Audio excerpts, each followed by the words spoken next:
ಧರ್ಮಸ್ಥಳದಲ್ಲಿ ಎಸ್ಐಟಿ ಶೋಧ ತೀವ್ರಗೊಂಡಿದೆ.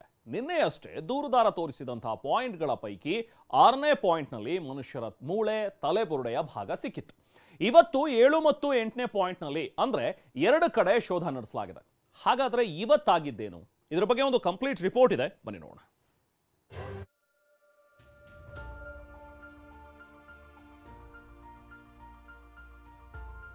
ಮೊದಲ ದಿನ 1 ಪಾಯಿಂಟ್, ಎರಡನೇ ದಿನ 4 ಪಾಯಿಂಟ್, ಮೂರನೇ ದಿನ 1 ಪಾಯಿಂಟ್.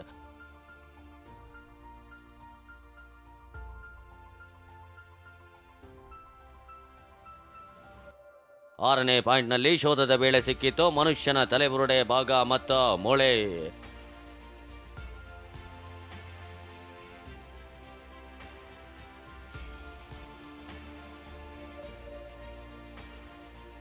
ಇಂದು 7ನೇ ಪಾಯಿಂಟ್ನಲ್ಲಿ ಸಿಕ್ತ ಕರ್ಚೀಫ್, 8ನೇ ಪಾಯಿಂಟ್ ಶೋಧವೋ ಅಂತ್ಯ.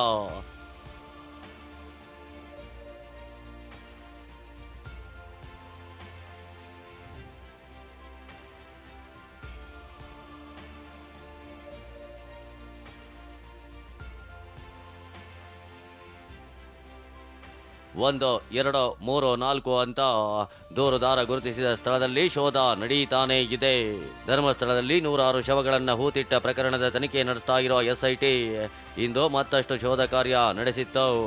ಯಾಕಂದ್ರೆ ನಿನ್ನೆ ಈ ಮಾಸ್ಕ್ ದಾರಿ ದೂರುದಾರ ತೋರಿಸಿದ 6ನೇ ಪಾಯಿಂಟ್ನಲ್ಲಿ ಮನುಷ್ಯನ ಮೂಳೆಗಳು ಸಿಕ್ಕಿದ್ವು. ದೂರುದಾರ ಗುರುತಿಸಿದ 6ನೇ ಪಾಯಿಂಟ್ನಲ್ಲಿ ಅಸ್ಥಿ ಪಂಜರದ 12 ಮೂಳೆ, ಕೈ ಮೂಳೆ ಮತ್ತು ಕಾಲಿನ ಮೂಳೆ, ತಲೆಬುರುಡೆಯ 2 ಚೂರು ಮತ್ತು ಒಳ ಉಡುಪಿನ ರಬ್ಬರ್ ಎಲಾಸ್ಟಿಕ್ ಪತ್ತೆಯಾಗಿತ್ತು.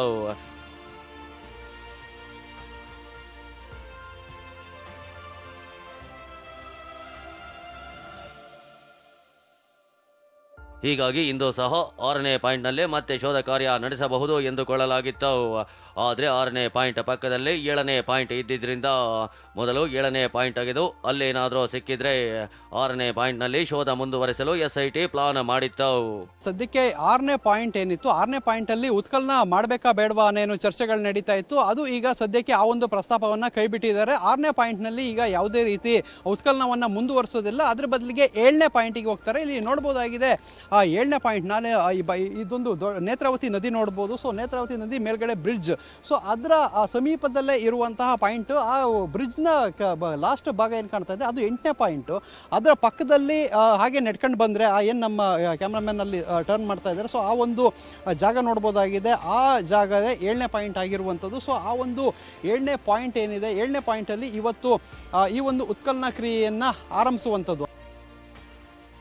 7ನೇ ಪಾಯಿಂಟ್ನಲ್ಲಿ ಶೋಧ ವೇಳೆ ಸಿಕ್ತ ಕರ್ಚೀಫ್.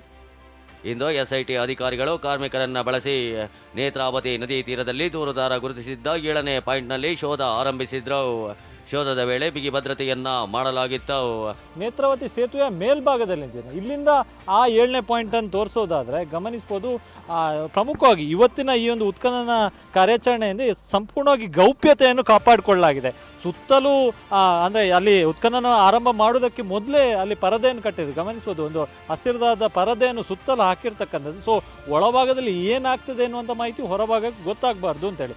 ಮತ್ತೊಂದು, ಅಲ್ಲಿ ಹೋಗಿರ್ತಕ್ಕಂಥ ಅಧಿಕಾರಿ ಸಿಬ್ಬಂದಿಗಳೆಂದರೆ ಪ್ರಮುಖ ಅಧಿಕಾರಿಗಳನ್ನು ಹೊರತುಪಡಿಸಿ ಇನ್ಯಾರಿಗೂ ಕೂಡ ಅಲ್ಲಿ ಮೊಬೈಲ್ ಬಳಕೆಗೆ ಅವಕಾಶ ಇಲ್ಲ. ಸೊ ಇನ್ನು 7ನೇ ಪಾಯಿಂಟ್ನಲ್ಲಿ 3 ಗಂಟೆಗಳ ಕಾಲ 6 ಅಡಿ ಆಳ 5 ಅಡಿ ಅಗಲ ಅಗದಿದ್ದು ಇಲ್ಲಿ ಕರ್ಚೀಫ್ ಸಿಕ್ಕಿದೆ ಅಂತ ಗೊತ್ತಾಗಿದೆ. ಆದ್ರೆ ಇಲ್ಲಿ ಯಾವುದೇ ಕಳೆ ಬರ ಪತ್ತೆಯಾಗಿಲ್ಲ. 8ನೇ ಪಾಯಿಂಟ್ನಲ್ಲೂ ಶೋಧ, ಪತ್ತೆಯಾಗದ ಕಳೆ ಬರ.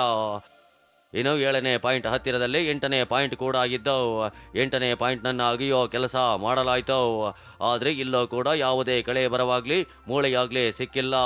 ಹೀಗೆ ಇಂದು ದೂರುದಾರ ಗುರುತಿಸಿದ 2 ಕಡೆ ಅಂದರೆ 7 ಮತ್ತು 8ನೇ ಪಾಯಿಂಟ್ನಲ್ಲಿ ಶೋಧ ಮುಗಿದಿದೆ.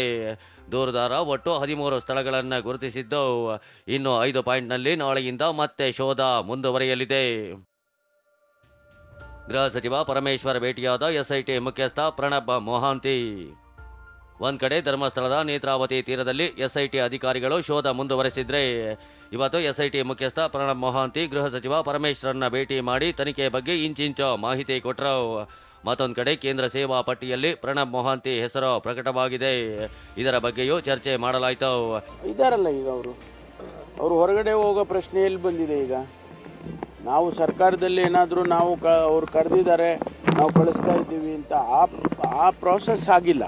ಈಗ ಕೇಂದ್ರ ಸರ್ಕಾರ ನಮಗೆ ಬರೀಬೇಕು, ಮೊಹಂತಿ ಅವ್ರನ್ನ ನಾವು ಇಂಥ ಜಾಗಕ್ಕೆ ನೇಮಕ ಮಾಡ್ತಾ ಇದ್ದೀವಿ ಕಳಿಸ್ಕೊಡಿ ಅಂತ ನಮಗೆ ಬರೀಬೇಕು. ನಾವು ಕಳಿಸೋದು ಬಿಡೋದು ನಮ್ಮದು, ಕಳಿಸ್ತೇವೋ ಬಿಡ್ತೇವೋ. ಬಟ್ ಅವ್ರು ಬರದೇ ಇಲ್ಲಲ್ಲ. It is only an empanelment. List ಆಗಿದೆ, ಅವರು is eligible for a post in central government ಅಷ್ಟೇ. ಇನ್ನು ಎಸ್ಐಟಿ ತನಿಖೆ ಕುರಿತು ಪ್ರತಿಕ್ರಿಯೆ ನೀಡಿರುವ ಬಿಜೆಪಿ ನಾಯಕರು ನಿಷ್ಪಕ್ಷಪಾತವಾಗಿ ತನಿಖೆ ಮಾಡಿ ಕ್ರಮ ಕೈಗೊಳ್ಳಿ ಅಂತ ಆಗ್ರಹಿಸಿದ್ರು. ಈ ಪ್ರಶ್ನೆಗಳಿಗೆ ಉತ್ತರ ತನಿಖೆ ಮೂಲಕನೇ ಸಿಗುವಂಥದ್ದಾಗುತ್ತೆ. ಯಾಕಂದರೆ ಯಾವುದೇ ಅನುಮಾನ ಇವತ್ತು ನಮ್ಮ ನಂಬಿಕೆ ಕೇಂದ್ರದ ಮೇಲೆ ನಾವೆಲ್ಲ ಭಾಳಷ್ಟು ನಂಬಿಕೆ ಇಟ್ಕೊಂಡಿರುವಂಥ ಈ ಪುಣ್ಯ ಸ್ಥಳದ ಮೇಲೆ ಏನೇ ಅಪನಂಬಿಕೆ ಇದ್ರೂ ಅದು ದೂರ ಆಗಬೇಕು. ತನಿಖೆ ಆಗಲಿ, ನ್ಯಾಯಾಂಗದ ತನಿಖೆ ಆಗಲಿ, ನಿಷ್ಪಕ್ಷಪಾತವಾಗಿ ತನಿಖೆ ಆಗಲಿ ಮತ್ತು ಅದ್ರ ಬಗ್ಗೆ ಸರಿಯಾದಂಥ ಕ್ರಮವನ್ನು ಕೈಗೊಳ್ಳಿ. Law will take its own course ಅಂತಾರಲ್ಲ, ಕಾನೂನು ಪ್ರಕಾರ ಏನು ಆಗಬೇಕು ಅದು ಆಗ್ತದೆ. ಒಟ್ಟಾರೆ ಎಸ್ಐಟಿ ಧರ್ಮಸ್ಥಳದ ನೇತ್ರಾವತಿ ತೀರದಲ್ಲಿ ಶವಗಳಿಗಾಗಿ ಶೋಧವನ್ನ ತೀವ್ರಗೊಳಿಸಿದೆ. 6ನೇ ಪಾಯಿಂಟ್ನಲ್ಲಿ ಮನುಷ್ಯನ ಮೂಳೆ ಸಿಕ್ಕಿರೋದು ಹೊಸ ತಿರುವು ಕೊಟ್ಟಿದೆ. ಇನ್ನು 5 ಪಾಯಿಂಟ್ಗಳಿದ್ದು ಶೋಧದ ವೇಳೆ ಇನ್ನೇನು ಸಿಗುತ್ತೆ ಅನ್ನೋ ಕುತೂಹಲ ಎಲ್ಲರಲ್ಲೂ ಮನೆ ಮಾಡಿದೆ.